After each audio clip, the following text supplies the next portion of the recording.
and welcome to Masters in Motion. I'm your proud host, Christine Dalgleish, and we're here on the beautiful traditional territory of the Lheidli T'enneh.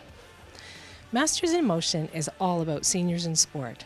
We'll meet some who are serious competitive athletes striving for their peak performance, while others are simply passionate about what they do. And right now, we're going to show you how it's done.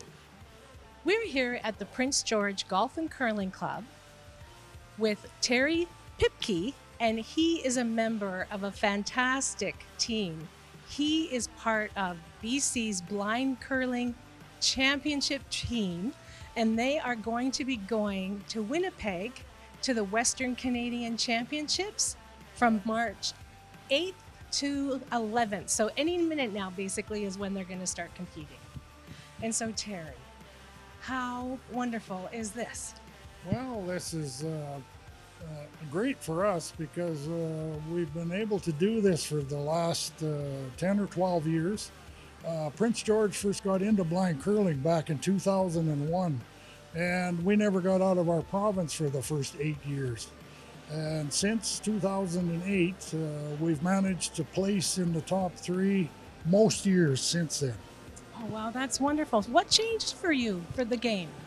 Well, it was something I learned to do in junior high school back in the 1960s, and I never curled again, and because of my work career was shift work in the sawmill industry. And once I became a senior and visually impaired to the point where I ended up on long-term disability, I thought, well, why not try taking up curling again? It's probably one of the sports that visually impaired blind people can do with the least amount of accidents. That sounds wonderful. And can you tell me a little bit about how the game is adapted to accommodate blind curlers? Yes, most of the teams that are involved in blind curling utilize a light on either the broom head or the broom handle. Our coach will demonstrate that here in a little while. But for me, being the lead, I'm probably the most visually impaired of our team, and he has to hold that broom within about 25 feet of me for me to be able to see that light, and that's what I throw my stone to. Wow, that's incredible that you can adapt and still succeed to such a degree that now you guys are on the top of the BC game. And how does that make you feel to go into the Western Canadian Championships? As the provincial champions, great, because our nemesis Kelowna used to always be first in the province, but in the last couple of years we've managed to improve our game to the point where we can be number 1 in the province now, at least for the time being. Absolutely. And you just got to take the victory as it comes and just enjoy it, right? Exactly. And so can you also talk to me about, was there a moment in your game that you realized that, hey, I can actually be part of a provincial top team? Yes, back 12, 14 years ago when we started to have a few wins when we participated in our provincials. When we first joined back in the early 2000s, there were 7 communities in this province that all had blind curling teams. Now we're down to 4 communities and hopefully looking for a couple of more cities to maybe get involved again. Well, we certainly can put that challenge out to our viewers that maybe this is something they'd like to try. Exactly. And so also, can you please tell me when heading into something like this, is this your last practice? No, we're going to have one more practice this coming Tuesday afternoon after the afternoon seniors league gets finished, and then we fly out 6 a.m. Wednesday morning for Winnipeg. Wow, that's incredible. So can you tell me what kind of prep goes through your head? What do you do physically to prepare for such a big competition? Well, for most of us, it's a matter of getting our weight down so that we're not throwing the stones short of the hog line at the other end of the sheet, or overthrowing them and throwing through the house, which I have a bad habit of doing. Oh, you don't know your own strength. Exactly. And so can you also tell me, is there something through this experience that you've learned or something that surprised you that you can share with our viewers? I guess the greatest thing I could say is that there are things for the visually impaired blind community to do. We don't have to sit at home holding the couch down and doing nothing but watching television.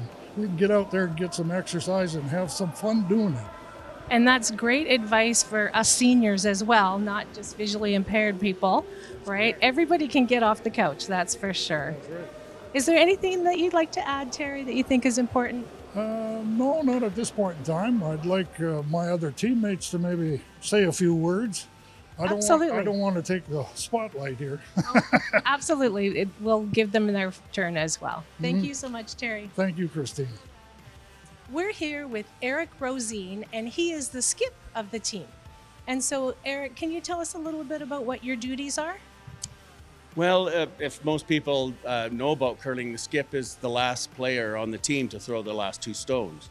And usually, hopefully, it's those stones are to score or score more points or to clear out any other stones that you're trying to get your opponents to, to take out of the house, and you try and leave your own stones in. And that's my job. And my duties also are to set on the house, to put my broom down where I want my teammates to shoot their stone, and those are, I'm to guide them to where I want them to shoot the stone, or possibly knock another stone out of the house, and those kind of things. That's what the skip reasons are. And so, how long have you been playing? Well, Terry phoned me. My vision issues started back around 1990, but my legally blind date was around 2010 or so, 2012, and then Terry got a hold of me and talked me into coming out and have some fun, and it was way more serious than I thought it was, but it was really challenging, and the blind curling community is a very competitive